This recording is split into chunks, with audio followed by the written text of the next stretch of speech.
पहले वाहिगुरु जी का खालसा वाहिगुरु जी की फतेह। जैसे कि आप सब जानते हैं कि हाल ही दिनों में J&K हाई कोर्ट ने एक जजमेंट पास की है कि जहां हमारे ही कौम के जो बंदे हैं, सरदार जी हैं फ्रॉम अखनूर, उन्होंने कोर्ट में दायर किया था एक केस, जहां उन्होंने जो DGPC की इलेक्शंस हुई थी और उसको लेके उन्होंने ये कोर्ट को कहा कि भाई इसमें जो वोटर्स हैं वो के सिंह एंड कोर नहीं लिखते हैं, इस करके उनको हक नहीं है वोट करने का। तो जिस चक्कर में उसने केस फाइल किया था, तो उसको मद्देनज़र रखते हुए J&K हाई कोर्ट के जज साहब हैं श्री वसीम सादिक जी, उन्होंने ये रूलिंग दी है कि भाई नहीं, ये ज़रूरी नहीं है कि आप सिंह एंड कोर ही लिखें तभी आप वोट कर सकते हैं, सिर्फ उसके बगैर भी वोट डाल सकता है। हमारा ये मानना नहीं, ये फैक्ट भी है कि 1699 में गुरु गोबिंद सिंह जी ने हमारे सिख पंथ की स्थापना की थी। और सिख पंथ की जो स्थापना हुई थी, जैसे कि आप सब जानते हैं, ये इंसाफ को लेके हुई थी, इक्वालिटी के लिए हुई थी और हक की लड़ाई के लिए उन्होंने एक ऐसी कौम तैयार की जिन्होंने उसमें कहा कि हमारे जितने भी इस सेक्ट में जो भी बंदा आएगा वो इक्वालिटी को एक बहुत बड़ा दर्जा देगा। तो उन्होंने ये जात पात का सिस्टम ख़त्म करने के लिए सिंह और कोर की स्थापना की थी। सिंह हमारे में जो मर्द हैं उनको सिंह लगाया जाता है और कोर को जो लेडीज़ हैं उनको कोर लगाया जाता है। तो आप ये सोचिए कि जिस चीज़ को हमारे गुरु साहबों ने जिसकी स्थापना की है, एक जज साहब को ये ठीक नहीं बनता है कि वो रिलीजियस जजमेंट दें इस पर। जज जो जुडिशियल सिस्टम होता है उसका काम होता है जस्टिस डिलीवर करना, ना कि एक पर्टिकुलर ये रिलीजन एक पॉइंट है। इसमें उनको चाहिए था कि एक सभा बुलानी, एक जो पढ़े लिखे लोग इस बारे में जो रिलीजियस को जानने वाले हैं उनसे मशवरा करना और फिर ये बात करनी। जिस शख्स ने ये केस दायर किया था वो DGPC के इलेक्शन में उठा था। हमें बड़ा अफसोस है कि जब वो हारा तो तब उसने जाके ये केस किया। अगर वो जीता होता तो शायद उसने ये केस ना किया होता। तो जज साहब ने को चाहिए था, और शायद उन्होंने कहा भी है कि भाई आपके पास ऑब्जेक्शंस का टाइम होता है, उससे पहले आपको ये ऑब्जेक्शंस अपनी रेज करनी थी।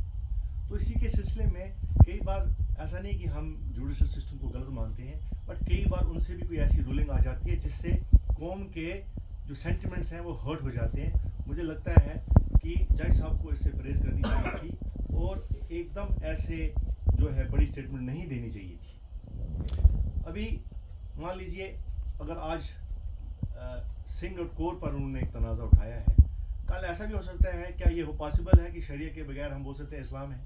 ऐसा तो नहीं हो सकता है। तो मुझे लगता है कि वसीम साहब को, जो जज साहब हैं हमारे, उनको ये चाहिए था कि इसमें एक पूरी एक कॉन्फ्रेंस करनी, या आपस में जो जज साहब जो एक्सपर्ट्स हैं उनके कुछ रिलीजियस मामलों में, या जो हमारे रिलीजियस हेड्स होते हैं उनके साथ बात करके फिर इस पर जजमेंट दें। सर, क्या आपको लगता है कि इसमें हाई कोर्ट या किसी और की मुदाखलत होनी चाहिए? जैसे कि प्रेसिडेंट साहब ने कहा कि हमारी ये जो सिंह और कोर का इशू है, हमें 360 साल हो गए कि जब हमारी स्थापना हुई थी। गुरु गोबिंद सिंह जी ने जब हमें ये अमृत दे के हमें सजाया था, और उस दिन से हमारे सिंह और कोर का हमारे साथ हमारा जो जोड़ दिया गया है, क्योंकि खालसा तभी तैयार होता है। अगर मैं एक खालसा हूँ तो मेरे नाम के साथ सिंह लगेगा। अगर कोई हमारी बेटी है, माँ है, बहन है, उसके साथ भी कोर इसीलिए लगता है क्योंकि वो खालसे में प्रवेश होगी। अब ये हमारे गुरु साहब ने जो ये ऐसे उस वक्त हमें जो चीज़ रिलीजियस के हिसाब से दी थी, आज मुझे लगता नहीं है कि हमें किसी को भी हक है कि हमारे रिलीजियस सेंटिमेंट्स को इसको हर्ट करने की। अगर हमें इसके लिए सुप्रीम कोर्ट भी हम जाएंगे, क्योंकि हम ऐसे तो नहीं बैठेंगे कि ये तो हमारी एक आइडेंटिटी पे शक हो रहा है, तो हम सुप्रीम कोर्ट तक भी जा सकते हैं और इसका फैसला अब सुप्रीम कोर्ट में भी हो सकता है, क्योंकि हम उस पर इसको तो जब तक रद्द नहीं करवाएंगे तब तक हम बैठेंगे। तो आपसे ये भी जानने की कोशिश करेंगे कि इसकी शुरुआत जो है कहाँ से हुई है? वो हमने ऑलरेडी आपसे जैसे कह दिया, जिसके चलते ये सारी जजमेंट आई हुई है।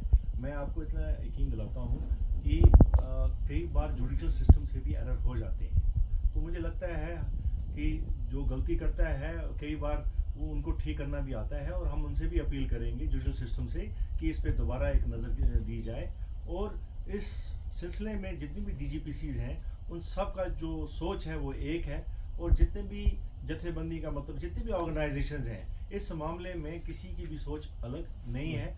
हमें सबके साथ मिल के जो बारामूला DGPC है, अगर बाकी भी सब डिसाइड करके अगर सुप्रीम कोर्ट भी अप्रोच करते हैं, हम साथ साथ रहेंगे और पूरा पेश रहेंगे, चाहे हमें जितने मर्जी रिसोर्सेज लग जाएं, जो मर्जी एफर्ट्स करना है।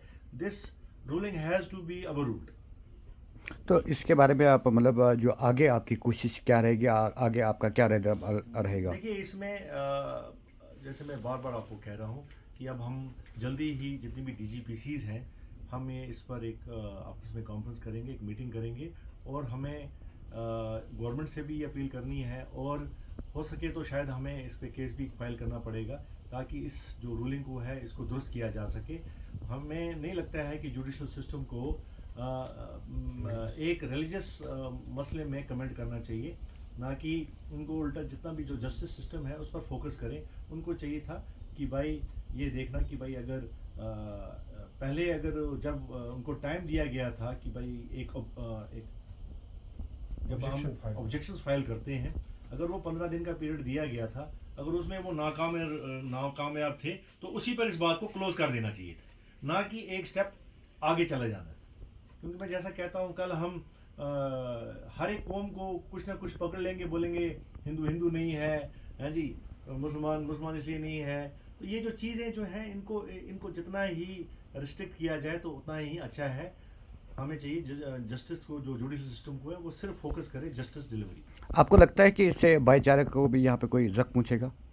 देखिए, ये ऐसा तो नहीं होता है, ये कई बार एरर होता है जजमेंट में, और मुझे पूरा यकीन है, हमें पूरा उन पर यकीन है अपने जुडिशल सिस्टम पे। ये इनको बस दुरुस्त करना है, इसको ठीक करना है। भाईचारा तो हमेशा कायम रहेगा, उसमें कोई मुझे ऑब्जेक्शन नहीं। बहुत बहुत शुक्रिया आपका sir, thank you. Thank you.